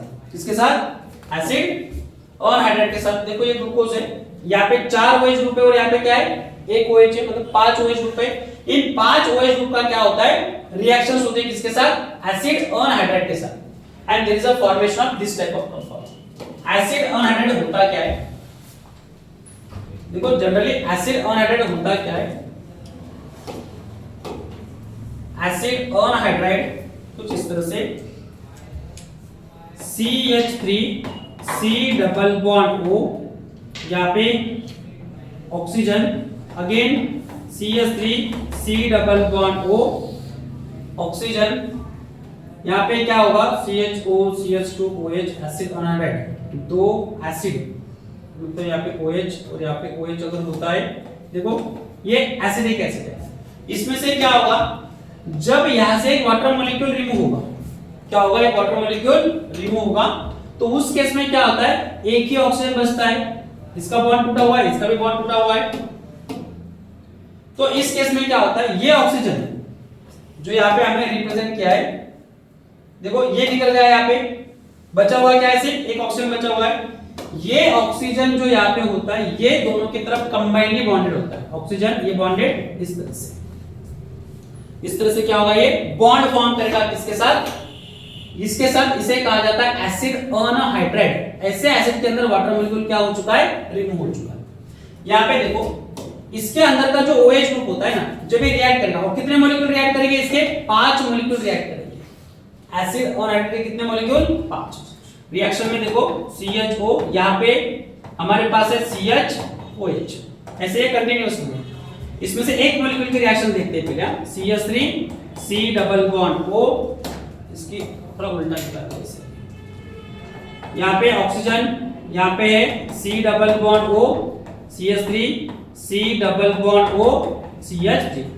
इसमें से देखो रिमूव क्या होता है, there is a removal of, ये वाला ग्रुप क्या होगा, इसमें से ये रिमूव होगा, क्या होगा, या तो फिर इसका रिमूवल ऐसे होता है, removal of this group with hydrogen. क्या होता है, ये ग्रुप रिमूव होता है, और रिमूव होने के साथ यहाँ पे साइड प्रोडक्ट क्या होगा इसका, there is a formation of CH3 C double bond O and H। क्या बनता है यहाँ पे, CH3 C double bond OH, इसका नाम है एसिटिक एसिड। क्या नाम है इसका, एसिटिक एसिड। बचा हुआ जो कार्बन है, ये किसके साथ बॉन्ड फॉर्म करेगा, इस ऑक्सीजन के साथ बॉन्ड फॉर्म करेगा। तो यहाँ पे देखो ये बचा हुआ जो कार्बन था, इसने क्या किया, इसके साथ बॉन्ड फॉर्म किया, तो यहाँ पे क्या बना, OC डबल बॉन्ड CH3। हमने एक ग्रुप के लिए लिया है, नीचे भी कुछ ग्रुप हो गए, उसके साथ क्या होगा, ये हर एक मॉलिक्यूल के साथ रिएक्ट होगा और कंपाउंड फॉर्म होगा कुछ इस तरह से, और उसका नाम होता है ग्लूकोज पेंटा एसिटेट। क्या नाम होता है इसका, glucose penta acetate. This is the chemical property of the glucose. 6 reaction से 6 में से 2 या 3 रिएक्शन आपको बोर्ड में देखने के लिए मिल सकती है। इसकी प्रिपरेशन करके रखना अच्छी तरह से। कुछ डाउट्स हैं तो मुझे पूछो, डाउट्स नहीं है तो वेल एंड गुड। तो okay, thank you. We will discuss the next topic of the glucose and fructose in the next chapter with the ring structure of glucose and ring structure of fructose with Haber projection formula of a glucose and fructose। उसके remaining part को भी discuss करते हैं। Okay, thank you.